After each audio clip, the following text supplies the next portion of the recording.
नमस्कार। चलिए जानते हैं आज वियतनाम युद्ध के बारे में। यह युद्ध 1 नवंबर 1955 से लेकर 30 अप्रैल 1975 तक लड़ी गई। लगभग 20 सालों तक यह युद्ध चला। आगे बढ़ने से पहले आप सबों से गुजारिश है कि हमारे चैनल को अवश्य सब्सक्राइब करें ताकि इसी तरह की और भी वीडियो मैं आप तक लाता रहूं। आपके द्वारा किया गया हर एक सब्सक्रिप्शन हमारे लिए बहुत ही महत्वपूर्ण है और हमें मार्गदर्शन प्रदान करता है। इसलिए आप सबों से नम्र निवेदन है कि चैनल को सब्सक्राइब कर वीडियो को लाइक शेयर करना कतई ना भूलें। वियतनाम आधिकारिक तौर पर समाजवादी गणराज्य है। यह दक्षिण पूर्व एशिया के हिंद चीन प्रायद्वीप के पूर्वी भाग में स्थित एक देश है। अगर बात की जाए तो इसके उत्तर में चीन, उत्तर पश्चिम में लाओस, दक्षिण पश्चिम में कंबोडिया और पूर्व में दक्षिण चीन सागर स्थित है। यहाँ का प्रमुख धर्म बौद्ध धर्म है।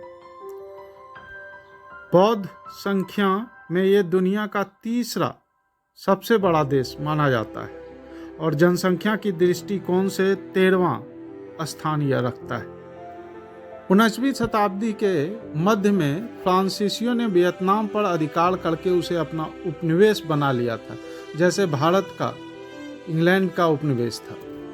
द्वितीय विश्व युद्ध के समय जापान ने फ्रांसीसियों को वियतनाम से हटाकर उस पर अपना अधिकार स्थापित कर लिया। युद्ध की समाप्ति पर फ्रांस ने अपनी खोई सत्ता को पुनः स्थापित करने की चेष्टा की, जिसके फलस्वरूप प्रथम हिंद चीन युद्ध हुआ था। इस युद्ध में वियतनाम की जीत हुई। उसके बाद जनेवा समझौता हुआ, जिसके अनुसार वियतनाम को 2 भागों में विभक्त कर दिया गया। एक उत्तरी वियतनाम और दूसरी बनी दक्षिणी वियतनाम। यह युद्ध उत्तरी और दक्षिणी वियतनाम के बीच लड़ी गई। इस भीषण युद्ध में एक तरफ चीनी जनवादी गणराज्य और अन्य साम्यवादी देशों से समर्थन प्राप्त उत्तरी वियतनाम की सेना खड़ी थी, तो दूसरी तरफ अमेरिका और मित्र देशों के साथ कंधे से कंधा मिलाकर लड़ रही दक्षिणी वियतनाम की सेना खड़ी थी। युद्ध भयंकर रूप तब ले लिया जब लाओस जैसे छोटे से देश ने उत्तरी वियतनाम की सेनाओं को अपनी धरती पर लड़ाई के लिए इजाजत दे दी। इस फैसले से अमेरिका पूरी तरह बौखला गया और उसे सबक सिखाने के लिए हवाई हमले की योजना बनाई। अमेरिकी वायुसेना ने दक्षिण पूर्व एशिया के इस छोटे से देश यानी लाओस पर इतने बम गिराए कि कहा जाता है कि लाओस का भविष्य बारूद की ढेर के नीचे दब गया। कहते हैं अमेरिका ने 1964 से लेकर 1973 तक पूरे 9 साल लाओस में हर 8 मिनट में बम गिराए थे। अगर देखा जाए तो आज के हिसाब से लगभग 15 करोड़ रुपया का बम प्रतिदिन अमेरिका लाओस के में गिराया करता था। एक अनुमान के मुताबिक इस भीषण युद्ध में लगभग 30 लाख से अधिक लोग मारे गए थे, जिसमें 50,000 से अधिक सिर्फ अमेरिकी सैनिक शामिल थे। कई लोगों का मानना है कि इस युद्ध में अमेरिका की बुरी तरह से हार हुई थी, तो कुछ लोगों का मानना है कि 20 साल तक चले इस भीषण युद्ध में किसी भी देश की जीत नहीं हुई थी। इस युद्ध की वजह से अमेरिकी सरकार को अपने ही लोगों को और अंतर्राष्ट्रीय दबाव दोनों को सहना पड़ा था, जिसके बाद अमेरिका ने इस युद्ध से पीछे हटने का निर्णय लिया। साल 1973 में तत्कालिक अमेरिकी राष्ट्रपति रिचर्ड निक्सन ने अपने सेना वापस बुला ली थी।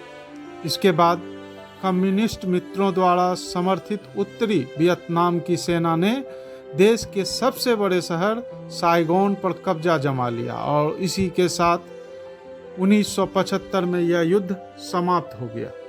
सवाल यह उठता है कि इतनी छोटी सी देश और गरीब सा देश वियतनाम कैसे इतनी बड़ी सैन्य शक्ति संपन्न देश अमेरिका के सामने 20 सालों तक लड़ता रहा। इस युद्ध में अमेरिका ने अपने 5 लाख सैनिक को उतारा था। युद्ध के कई साल के बाद जब एक पत्रकार ने वहां के भूतपूर्व राष्ट्रपति से यह सवाल पूछा कि कैसे आपने इतनी बड़ी सेना का सामना किया। तो उसके जवाब में उन्होंने कहा कि हमने भारत के शिवाजी महाराज की युद्ध नीति से प्रेरणा लेकर यह युद्ध लड़ा था। उन्होंने ही हमें गुरिल्ला युद्ध की तकनीक को सिखाया।